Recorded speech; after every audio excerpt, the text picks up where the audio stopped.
प्राकृत अनुरागी सभी महानुभावों को मेरा डॉक्टर पुलक गोयल का यथा योग्य अभिवादन, सादर जय जिनेन्द्र। आज हम प्राकृत डिप्लोमा कोर्स के अंतर्गत पाठ्य पुस्तक प्राकृत व्याकरण के दूसरे पाठ को प्रारंभ कर रहे हैं। इस पाठ का शीर्षक है समास। समास का आप सभी अपनी अपनी भाषाओं में अध्ययन कर चुके होंगे।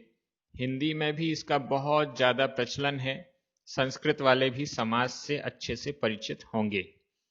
इंग्लिश आदि अन्य भाषाओं में सभी जगह इसका यथायोग्य प्रयोग हमें मिलता है। इस दृष्टि से यह पाठ आपको बहुत सरल लगेगा। इस पाठ के भी 5 या 6 भाग बनने की संभावना है और सरल तरीके से हम प्राकृत में समास के कितने भेद हैं और उन सभी भेदों को कैसे समझा जाए, समास का विग्रह कैसे किया जाए और उसके समास के उदाहरण, उनको सबको हम इस पाठ में देखने वाले हैं। आज इसका पहला भाग आप देख रहे हैं। मैं प्रारंभ करता हूं। शीर्षक है समास। समास का अर्थ है संक्षेप, यानी थोड़े शब्दों में अधिक अर्थ बताने वाली शैली का नाम समास है। बहुत सारे लंबे लंबे सेंटेंस को, वाक्यों को शॉर्ट कर देना, ये शैली कहलाती है समास। समास शैली है। बोलचाल की लोक भाषा में इस शैली का प्रचार बहुत कम दिखाई देता है। ये बात ध्यान देने की है। आप सभी प्राकृत भाषा का अध्ययन कर रहे हैं। प्राकृत भाषा मुख्य रूप से बोलचाल की लोक भाषा है और जब हम बोलचाल वाली भाषा में रहते हैं तो हमारी जो वचन है, हमारे जो वाक्य हैं, वो समास से सहित बहुत कम हो पाते हैं, बल्कि हम बहुत आराम आराम से समझा समझा के विस्तृत वाक्यों का प्रयोग करते हैं। लेकिन जब यही भाषा साहित्य में पहुंचती है, परंतु जब लोक भाषा केवल साहित्य की भाषा बन जाती है, तब उसमें इसका प्रयोग प्रचुर मात्रा में होता है। हम संस्कृत के ग्रंथों को देख सकते हैं। संस्कृत के गद्य हो चाहे काव्य हो, कोई भी ग्रंथ हो, उन सब में समास बहुलता आपको अधिक दिखाई देती है। समास के प्रयोग बहुत ज्यादा दिखाई देते हैं।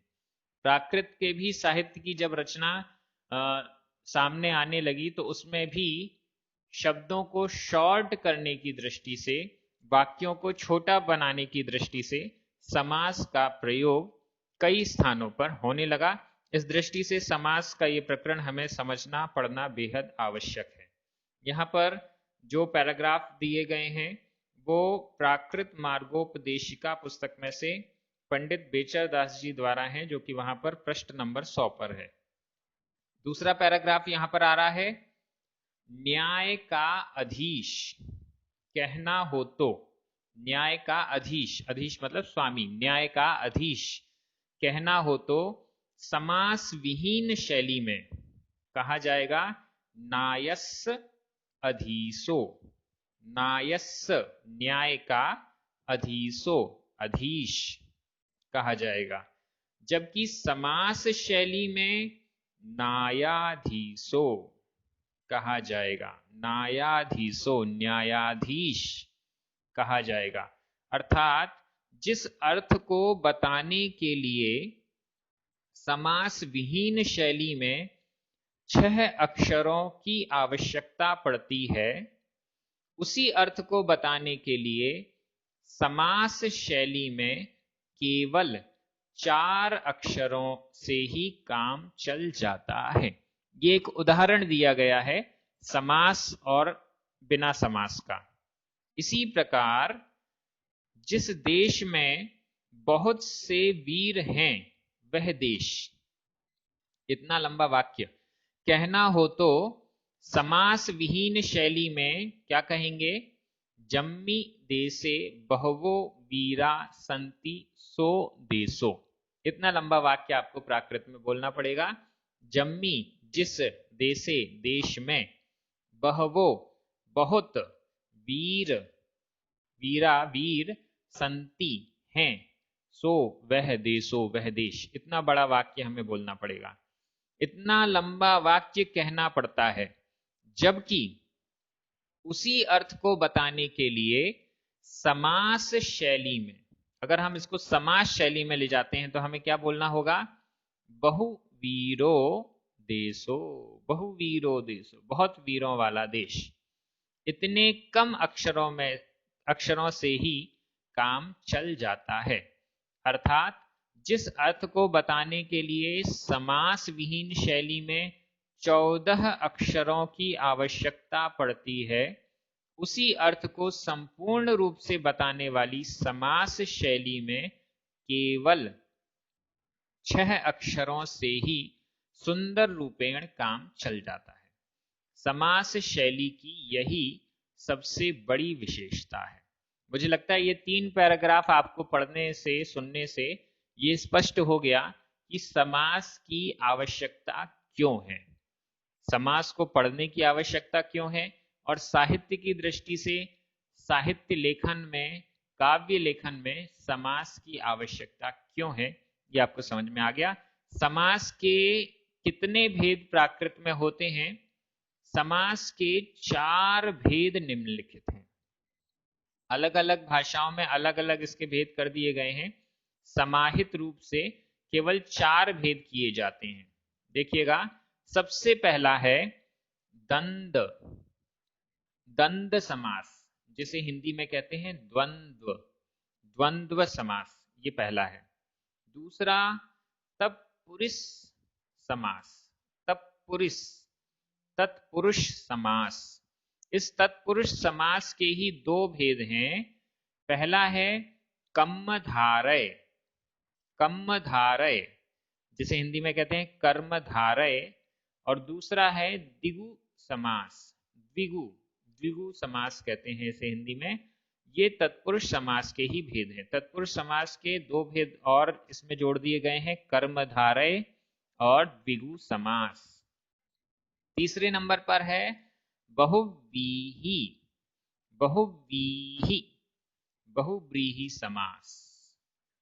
और चौथे नंबर पर है अव्ययी भाव, अव्ययी भाव, अव्ययी भाव समास। ये 4 प्रकार के समास हैं जो हम प्राकृत भाषा और साहित्य में देखते हैं।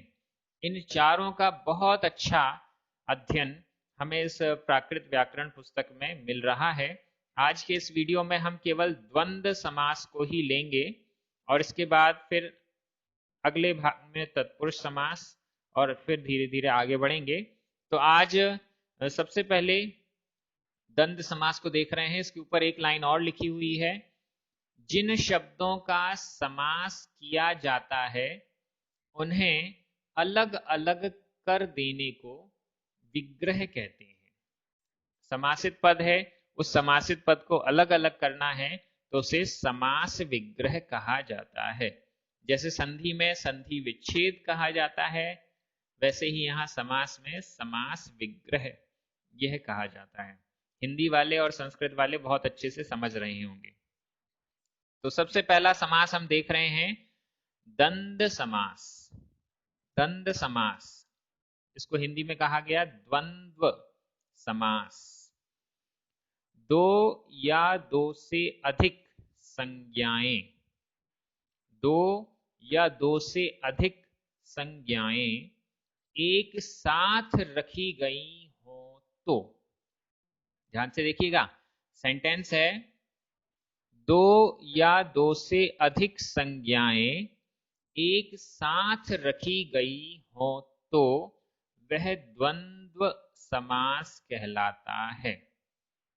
संज्ञाएं, क्योंकि सभी संज्ञाएं बराबर हैं और एक ही वाक्य, एक ही शब्द में 2 या 2 से अधिक संज्ञाएं हमने एक साथ रखी हैं तो वह द्वंद्व समास कहलाएगा। जैसे उदाहरण यहां दिया जा रहा है, माता पिता, माता भी संज्ञा है और पिता भी संज्ञा, ये दोनों बराबर हैं, इसमें कोई भी ऊपर या नीचे वाली बात नहीं है, दोनों बराबर हैं।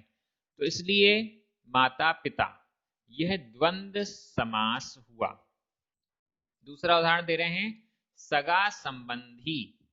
अब सगा और संबंधी, सगा यानी जैसे हमारे भाई बहन हैं, वो सगे हो गए, और संबंधी मतलब चाचा का लड़का, बुआ का लड़का, इस मामा का लड़का, इस प्रकार से। तो सगा संबंधी यह भी द्वंद्व समास का ही उदाहरण हुआ। ये दोनों उदाहरण द्वंद्व समास के हैं। उसी प्रकार पुण्य पावाइम, जीवा जीवा, सुह दुखाइम, सुरा सुरा आदि उदाहरण भी द्वंद्व समास के हैं। अब ये शब्द जो आपको बताए गए, पुण्य पावाइम, जीवा जीवा इत्यादि, ये सब हमें प्राकृत के साहित्य में मिलते हैं। और जब हम उस प्राकृत साहित्य का, ग्रंथों का अध्ययन कर रहे हैं, इन शब्दों को देखते हैं, तो हमें ये समझ में आ जाए कि यह द्वंद्व समास का प्रयोग है। जैसे पुण्य पावाइम, पुण्य और पाप, जीवा जीवा, जीव और अजीव, सुह दुखाइम, सुख और दुख, सुरा सुरा, सुर और असुर। ये हमें समझ में आ जाए, इस दृष्टि से समास पढ़ना बहुत जरूरी है। इसको द्वंद्व समास कहते हैं। दो या दो से अधिक संज्ञाओं को च या शब्द द्वारा जोड़ा गया हो तो वह भी द्वंद्व समास कहलाता है। अगर हमने उसको च से जोड़ा है, जैसे मैंने बोला सुख और दुख, पुण्य और पाप, तो च का मतलब होता है और, च शब्द से जब उनको जोड़ा जाता है तो वह द्वंद्व समास है। यहां देखिएगा और भी उदाहरण इसको समास विग्रह करके बताया जा रहा है। पुण्यम च पावम च, पुण्य पावाइम, पुण्यम च। अब यहाँ च शब्द से जोड़ा गया है। पुण्यम च, पुण्य और पावम, पाप, पुण्य और पाप, ये हुए पुण्य पावाइम, पुण्य और पाप, ऐसा। दूसरा जीवा य अजीवा य, जीव और अजीव, जीवा जीवा। अगला सुहम च दुखम च, सुहम, सुह दुखाइम, सुहम यानी सुख, च और दुखम दुख, सुख और दुख, सुख दुख। रूवम य सोहग्गम य जोवणम य, रूव सोहग जोवणम। ये एक उदाहरण दे दिया जिसमें दो से अधिक हो गए। रूवम रूप, य और सोहग्गम सौभाग्य, य और जोवणम यौवन। रूव सोहग जोवणाणी, रूप सौभाग्य यौवन, ये इसका अर्थ हो गया। द्वंद्व समास द्वारा बने शब्द अधिकतर बहुवचन में रखे जाते हैं। अब ये एक मेन बात यहाँ पर आ गई, जिन भी हम कैसे पहचाने कि ये द्वंद्व समास है। तो द्वंद्व समास द्वारा बने शब्द अधिकतर बहुवचन में रखे जाते हैं, एक वचन में नहीं रखे जाते, बहुवचन में रखे जाते हैं। द्वंद्व समास में विग्रह में, द्वंद्व समास के विग्रह में य, अ अथवा च प्रयुक्त होता है। जब हम इसका समास विग्रह करेंगे तो उसमें च आना चाहिए। च के स्थान पर चा का ही जब च का लोप कर देते हैं, अ बचता है तो अ हो जाता है, और अ में ही जब हम य श्रुति कर देते हैं तो वो य हो जाता है। तो य, अ या चा, इन तीन का प्रयोग द्वंद्व समास का विग्रह करते समय हमें करना चाहिए। इस दृष्टि से आज का यह पाठ, आज का ये पहला वीडियो दूसरे पाठ का कंप्लीट हुआ। अगले वीडियो में हम तत्पुरुष समास के अलग अलग प्रयोग, अलग अलग भेदों को एक एक करके समझेंगे, और आगे आने वाले वीडियोस में समास के पूरा प्रकरण कंप्लीट किया जाएगा, समास के उदाहरण भी कंप्लीट किए जाएंगे। आज का आपका होमवर्क है, आपको द्वंद्व समास बताया गया है। इसके 5 उदाहरण आपको प्राकृत साहित्य ग्रंथों से या प्राकृत जैन ग्रंथों से जो भी आपको उपलब्ध हो जाएं, उनसे आपको 5 शब्द छांट कर लिखना है। आप कमेंट बॉक्स में ये अपना होमवर्क लिखकर भेज सकते हैं। आप सभी बहुत अच्छे से इस प्राकृत डिप्लोमा कोर्स को कर रहे हैं, प्राकृत भाषा को सीखने समझने का प्रयास कर रहे हैं। प्राकृत ग्रंथों को पढ़ने में, आपको समझने में इससे बड़ी सुविधा हो रही है। इस दृष्टि से ये बहुत महत्वपूर्ण कार्य चल रहा है। हमारे जो पुण्यार्जक जिनके निमित्त से ये वीडियोस YouTube पर परमानेंट हो रहे हैं, कोर्स डेवलप हो रहा है, उन सभी को बहुत बहुत धन्यवाद। आप सभी को धन्यवाद। जय जिनेंद्र।